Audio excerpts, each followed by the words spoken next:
Hello bachcho, let's read a given question. The question says if the shown system is in equilibrium, then force applied by inclined plane on block M1 is equals to given M1 5 kg, M2 3 kg.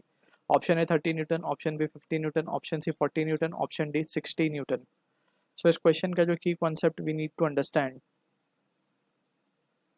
is the concept of equilibrium of body.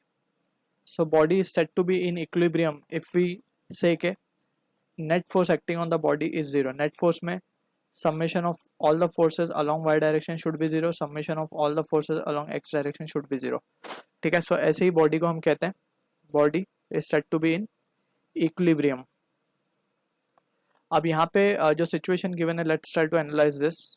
यहाँ पे हमें कुछ inclined plane given है, इस तरीके से ये M1 है हमारा एंड यहाँ से ये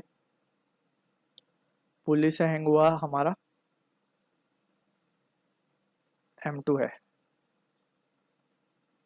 ठीक है, तो यहाँ पे हम फोर्सेस दिखा सकते हैं इसके ऊपर लगने वाली. ये होगी M1G, इसका वेट नीचे की तरफ. ये होगा कंपोनेंट ऑफ इट, राइट. अगर हम मान लें कि ये एंगल थीटा है, सो ये हो जाएगा M1G साइन थीटा. ये हो जाएगा हमारे पास M2G M1G cos theta. Apart from this, a normal reaction will be imparted from the inclined on this block, जो कि हमें फाइंड करना है.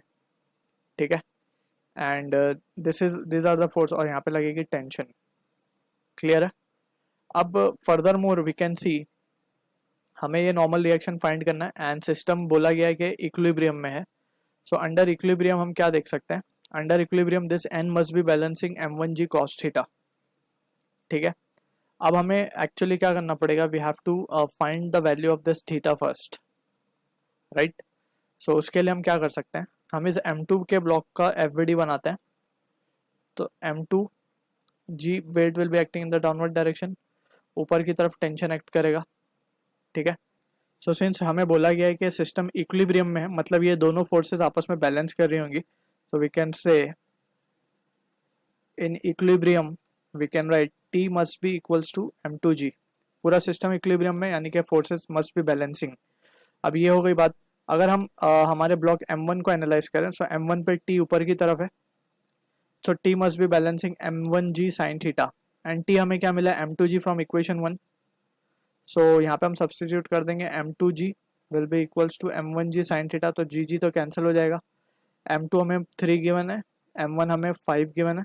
So sine theta is coming out to be 3/5. So theta की वैल्यू हो जाएगी sine inverse 3/5 which is 37 degree. So theta हमें 37 degree मिल गया. तो finally we can balance the force now, that is perpendicular to the inclined. हम balance कर सकते हैं to get the value of this n. Therefore n will be equals to M1G cos theta.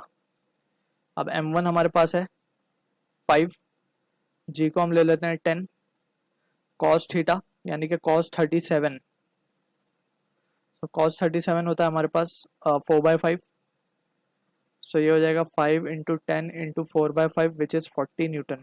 So this is the normal reaction we are getting, यानी कि block पे जो incline force लगाएगा वो 40 न्यूटन है, जो कि मैच हो रहा है ऑप्शन सी के साथ. So I hope you understood the solution. All the best.